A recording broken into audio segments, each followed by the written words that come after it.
Hello. Today we are going to look at the administration of Dwight Eisenhower.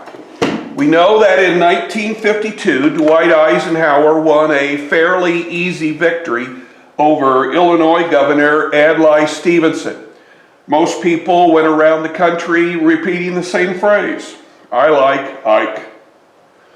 Under Eisenhower and the Republicans in Congress, many of the federal programs that had been started by Roosevelt in the New Deal were kept. The only difference is that many of the programs now are going to be administered by the states. A reminder that you need to place into your notes: Eisenhower was a moderate. He wasn't a troglodyte like Robert Taft, as we explored yesterday in class. Cabinet members for Eisenhower's group tended to come from business, and they wanted to run the government like a business. With Republicans in Congress, Eisenhower decided to also continue with the large-scale public works programs. We know that under Truman, the Columbia River went through a dam building process similar to the TVA. Under Eisenhower, his big deal was the interstate highway system. Eisenhower had marveled at the Germans during World War II and their Autobahn system and how easy it was to get from one part of Germany to the other. Eisenhower wanted to do the same thing in the United States. Now, when Eisenhower was elected, he had two problems. Problem number one was the Korean War. The Korean War had been in a stalemate for almost 2 years. In 1951, it went into a stalemate, and we were never able to seem to get out of it. Eisenhower said when he was campaigning that he would go to Korea. And several months after his inauguration, Eisenhower is going to go to Korea, and within a month or two, an armistice will be signed. Now, an armistice is a ceasefire. I won't shoot at you and you won't shoot at me. It is not a peace treaty. We are still to this day under the armistice. And that's why there's been a great deal of tension for presidents who have come after Eisenhower about what to do about Korea. Problem number two is Joe McCarthy. Now, Joe McCarthy was a senator from Wisconsin who was looking for communists in our government. His tactics were ruthless. People either loved him or hated him. In 1953, MacArthur is going to turn his attention to the Army. McCarthy felt that there were communists in our Army. Now, please understand, many of the people that McCarthy would be coming down hard on were people who had worked for Eisenhower when Eisenhower led the Army during World War II. The television networks decided that they would follow the hearings live on television. McCarthy was becoming a big deal, and there were many who felt that his power was growing too great. In 1954, Congress was handed over to the Democrats. And with this shift in power, McCarthy's power will pretty much self-implode. McCarthy went on a popular television show at the time, and he looked quite bad. McCarthy was an alcoholic, and it was beginning to show in his performances, both in his committee and on television. In early 1954, with his power at its peak, Senator McCarthy takes a gamble. Armed with the flimsiest of evidence, he takes on a respected institution, the U.S. Army. He claims it is infiltrated by communists, and that senior officers are turning a blind eye. The explosive charges trigger public hearings in the Senate. Live TV coverage provides millions of Americans with their first sustained look at the crusading senator and his bare-knuckle methods. In this committee, activities may well determine whether this nation will live or die. the United States Army does not harbor communists. This committee knows that. The American people know that. For over a month, McCarthy and his team exchanged fire with the Army's counsel. June 9th, 1954. A lawyer for the Army, Joseph Welch, demands that McCarthy's staff release its secret list of alleged Army subversives. McCarthy responds by dredging up a past link between a young lawyer in Welch's firm and the Communist Party. I don't think you have any conception of the danger of the Communist Party. After years of bullying his victims, McCarthy is smug and confident. But Welch counterattacks. Until this moment, Senator, I think I never really gauged your cruelty or your recklessness. If it were in my power to forgive you for your reckless cruelty, I would do so. I like to think I'm a gentleman. But your forgiveness will have to come from someone other than me, Mr. Chairman. Millions of Americans watch. You look visiting, yes, I'm visiting Senator. Hey, we might about this. Let us not assassinate this lad further, Senator. Look, you've done enough. Have you no sense of decency, sir? At long last, have you left no sense of decency? McCarthy's gamble, taking on the Army, backfires. Mr. Welch here has, His charges don't stick. Many in his own party turn against him. 6 months later, the Senate officially censures him. His reign of terror is over, and his reputation in tatters. He falls into the grip of alcoholism, which in 1957 kills him at the age of 48. McCarthy, in many ways, was destroyed by the power of television, a power that in the 1950s will only continue to grow. Now, we have been looking at Harry Truman and how Harry Truman dealt with the communists. Today, we need to look at Dwight Eisenhower. Now, you know this literally screams out essay question. Compare and contrast Truman and Eisenhower in their treatment of the communists. Now, of course, tomorrow when we start the next lesson, we could compare and contrast, say, Truman to Johnson or Eisenhower to Kennedy. This is something that I think you might want to file away as a chance for essay-type questions. The Secretary of State under Dwight Eisenhower was John Foster Dulles. He's the gentleman who is on the right side. In a television interview, Dulles said that he would take the United States to the very brink of war if necessary to stop communism. And because of this, Eisenhower's foreign policy toward the communists is sometimes called brinksmanship. Now, the policy of brinksmanship believes that war is incredibly expensive. Dulles proposed that we cut down on the number of troops. Instead, we should increase the number of nuclear weapons. Now, Dulles came to this conclusion because of an acronym called MAD. MAD stands for Mutually Assured Destruction. It does not matter, Dulles said, how big your army is.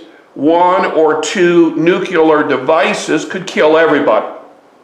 So it doesn't matter whether you have 10 people in your army or 10 million people in your army. The nuclear weapon is going to kill them all. The idea that we could end mankind by dropping nuclear weapons, and the fact that the other side could end mankind by dropping nuclear weapons, is a policy called MAD, Mutually Assured Destruction.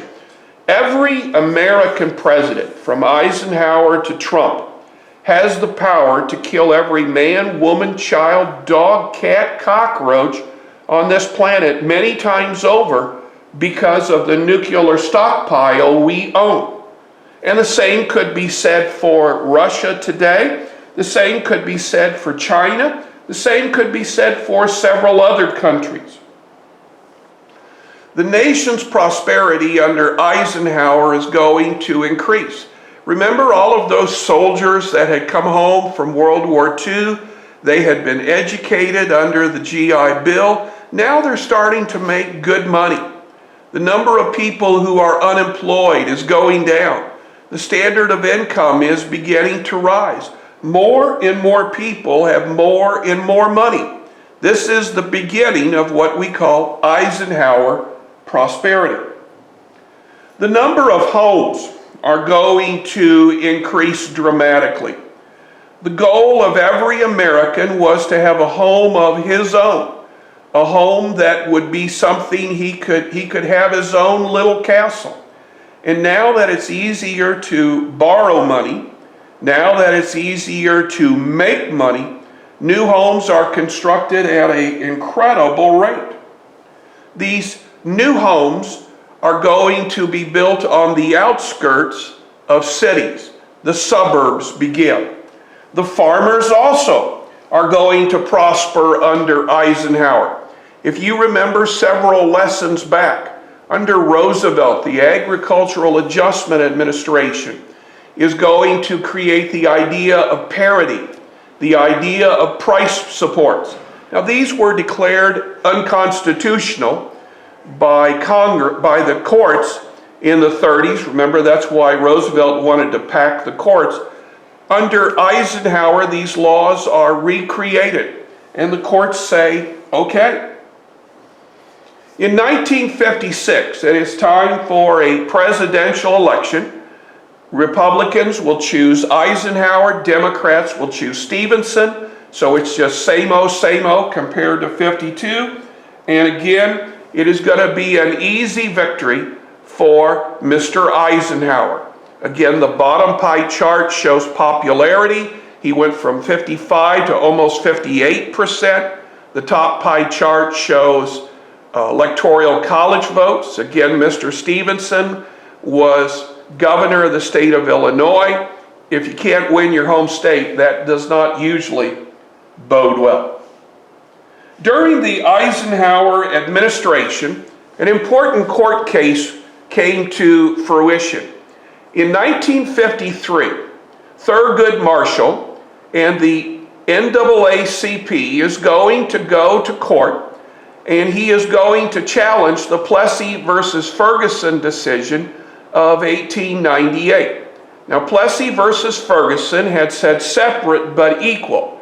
So black children were put in black schools and white children were put in white schools, but everything was supposed to be equal.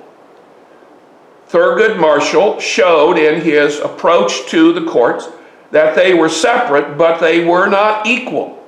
Now, Brown versus the Board of Education involves the little girl who is sitting on the Supreme Court steps. She is Lucy Brown. Now, she is from the Lawrence, Topeka area, but there were no black elementary schools in those areas, so she had to be driven into Kansas City, Kansas. And the NAACP said, this ain't right. The courts agreed, but what is important to put into your notes is the Supreme Court agreed unanimously that Plessy versus Ferguson was not working, that we should integrate our schools. Now, the courts gave the schools an out, they said with all deliberate speed, and that is going to take several years. The first Confederate state to integrate was Arkansas in 1957. The NAACP challenged Central High School in Little Rock, Arkansas. Central High School was the biggest high school in the state of Arkansas, and of course Little Rock is the state capital. The NAACP said they wanted Little Rock Central High School to integrate. The governor of the state of Arkansas, Governor Forbes, said he would not. In fact, Governor Forbes called out the highway patrol to make sure that the black children did not attend. President Eisenhower is faced with a dilemma. He knows that if he allows Forbes to do this, it is going to be that it will be taking away power from the federal government. Eisenhower is going to call out the United States Army, and the U.S. Army is going to allow the schools to be integrated, and the Army will protect those Little Rock children, what became known as the Little Rock Nine, from attending the school. What about you, sir? Do you think the college students will show up? If I got anything to do with it, they won't show up. Well, I think it's a breaking point of the school integration. I just don't feel that they have a right to go to school. It is easy to believe today that we are an enlightened society, free from problems of race, gender, or economic separation. But some of the most difficult lessons we learn are a result of individuals who push us through these divisive barriers. In September of 1957, 9 black school children, the eldest only 17, forced us through such a blockade. They sought a better education for themselves and the opportunity to pursue the American dream. This is Central High School, Little Rock, Arkansas. Troops, which for nearly 3 weeks lined the sidewalk here in front of the high school under orders to keep the colored students out, have been replaced now from their orders to comply with the law, which means let the Negro students in if they come in. We were Terrence Roberts, Jefferson Thomas, Thelma Mothershed, Elizabeth Eckford, Ernest Green, Carlotta Rawls, Melba Patillo, Minnie Jean Brown, and Gloria Ray. They became known as the Little Rock Nine.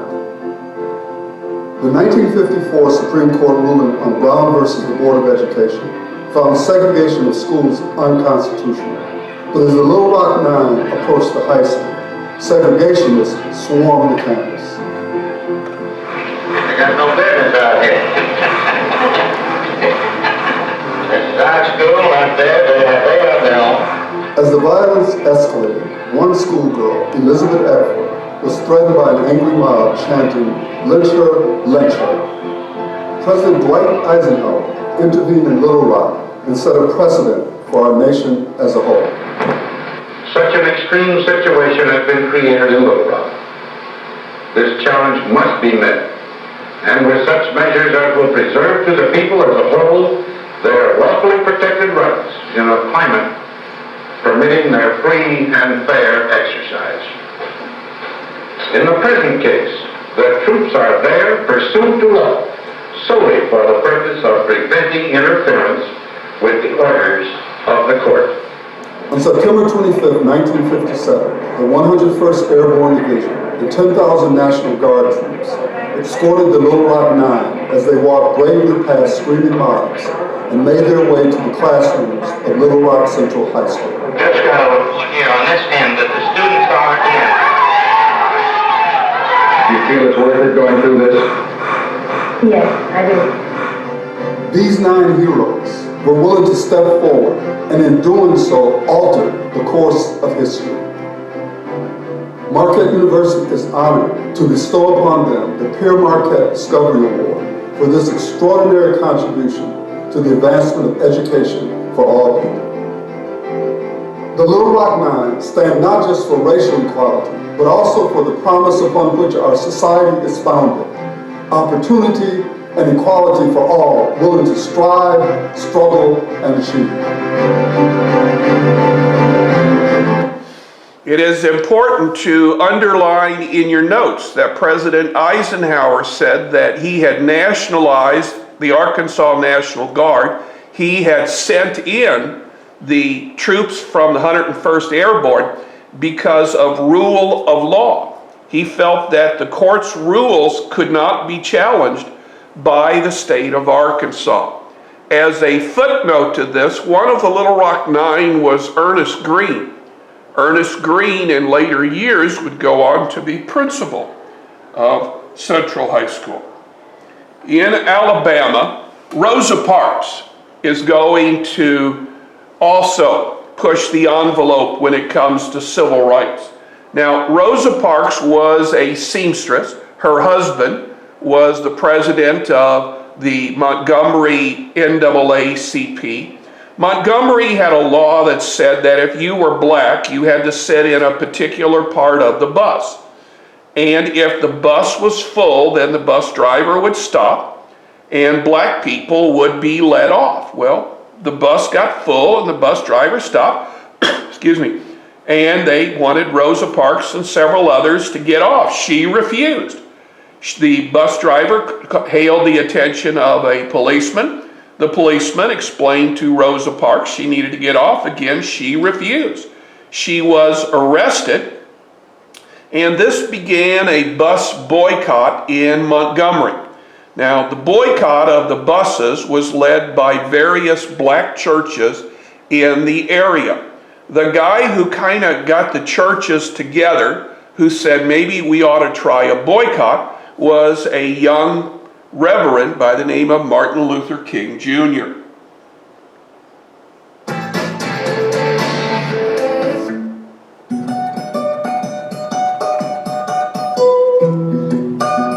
Born the eldest of two children in 1913, Rosa Louise Macaulay was raised on her grandparents' farm in Pine Level, Alabama.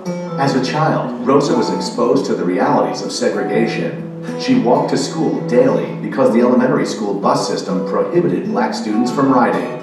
Rosa later attended the Alabama State Teachers College High School. However, due to both her grandmother and mother's illnesses, she was forced to drop out. At 19, Rosa met Raymond Parks, who worked with Montgomery's NAACP chapter. After their marriage in 1932, and much encouragement, she earned her high school diploma. Rosa joined Raymond in the NAACP, serving as the chapter's secretary and youth leader.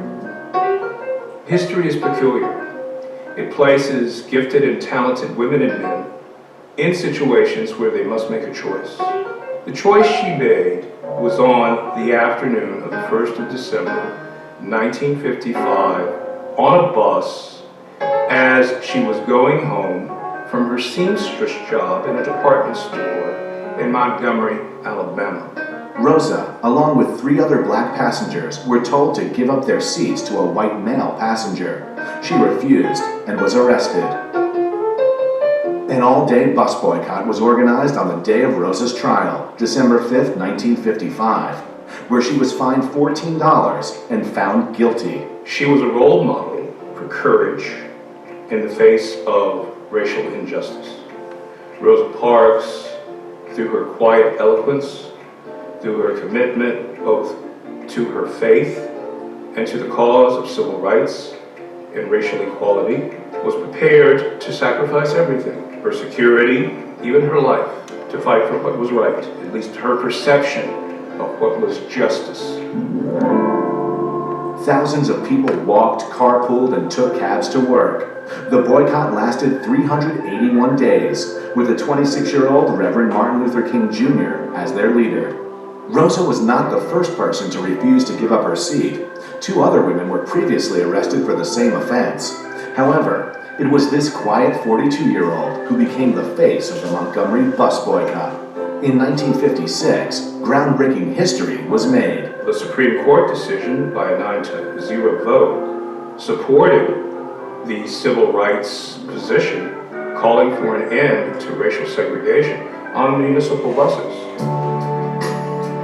Unable to find work, largely due to her political stance, the Parks moved north to Detroit, Michigan, and by 1965, Rosa began to work for Congressman John Conyers until 1988 when she retired.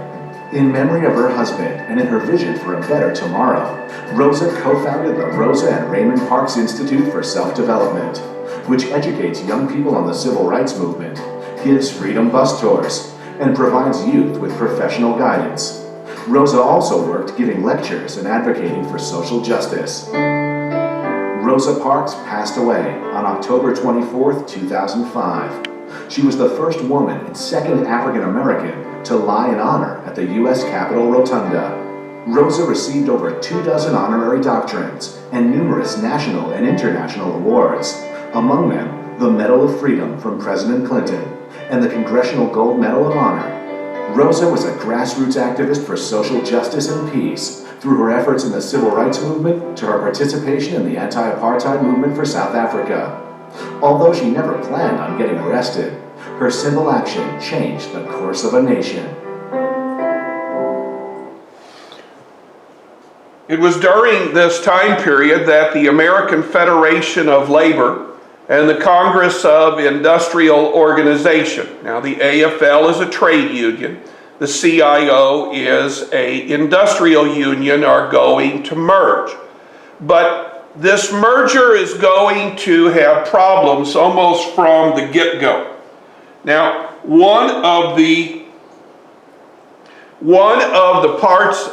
branches of the CIO are Teamsters. Now, Teamsters are truck drivers.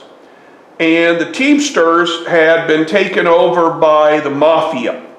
And the Teamsters were eventually thrown out of the CIO. Now, this is Jimmy Hoffa. Jimmy Hoffa was the leader of the Teamsters for many years. He went to jail for some of the illegal things that he did. When he came out, he said he was going to write a tell-all book, and he disappeared, never to be seen again.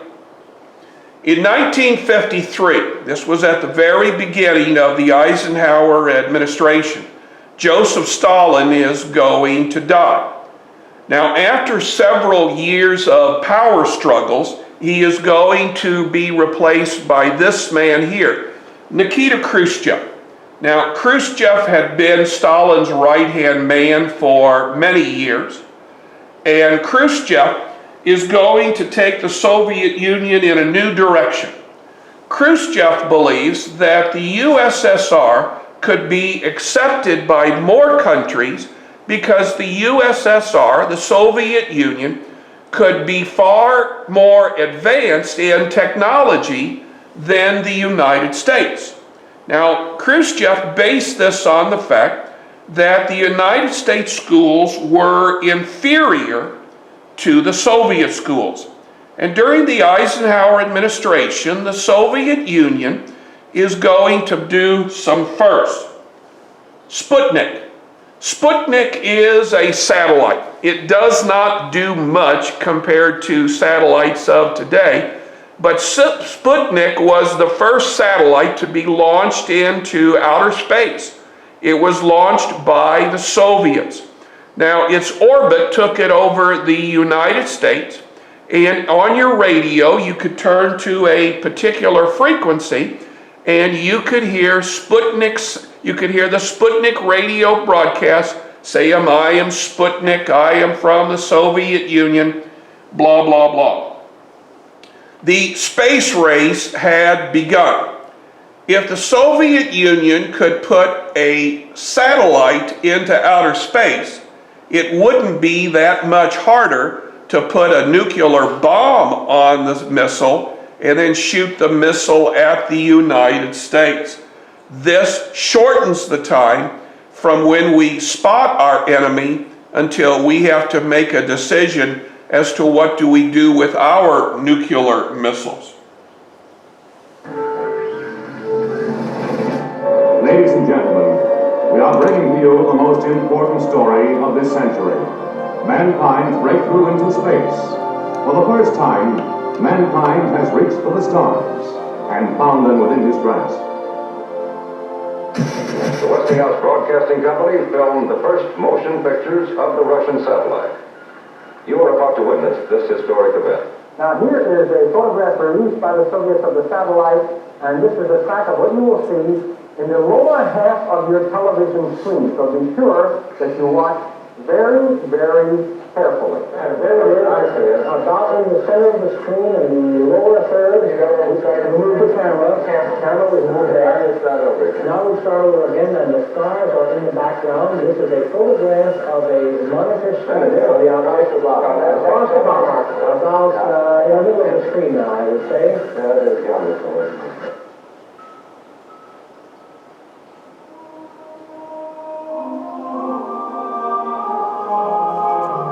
It was cold and clear.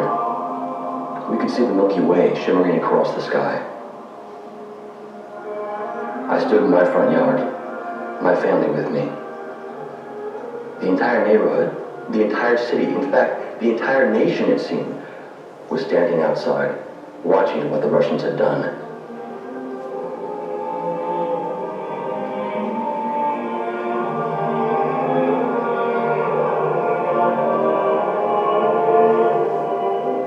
Just at the time the Russians had said, a tiny light appeared at the southwestern horizon and glided over our heads. Some of us cried.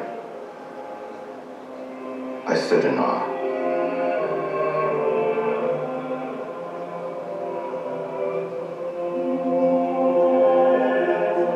Nothing man-made had ever been so global.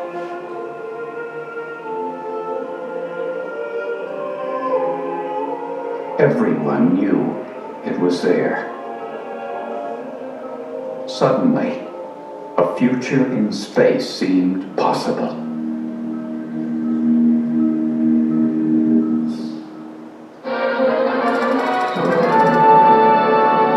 now back tonight and trying for $20,000 are Eddie Hodges, the 10-year-old schoolboy, and his partner, Major John Glenn Jr., the Marine Corps jet pilot. What do you think of the Russian satellite, which is circling the Earth at 18,000 miles per hour? Well, to say the least, George, they're out of this world. But this is really quite an advancement for not only the Russians, but for international science. I think we all agree on that. It's the first time anybody has ever been able to get anything out that far in space and keep it there for any length of time. And this is probably the first step toward space travel or moon travel, something we'll probably run into maybe in Eddie's lifetime here at least. Eddie, would you like to take a trip to the moon? No, sir, I like it fine right here.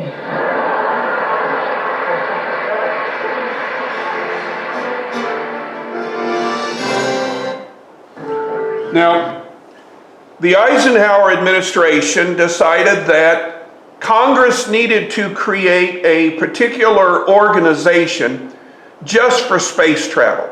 And the National Aeronautics and Space Administration was born in Eisenhower's second administration.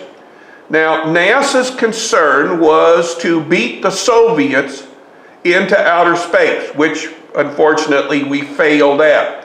It will be during the Kennedy administration that the gauntlet will be thrown down to put a man on the moon. And for that we were successful. Now, NASA's mission is to encourage schools like Helias Catholic to teach as much science and math as possible. I remember when I was in high school, we had to take 4 classes of math and 4 classes of science. This was during the space race. Colleges began to work on federal government programs with the idea of passing the Soviets for you students who are going to go to college. So many of the science and technology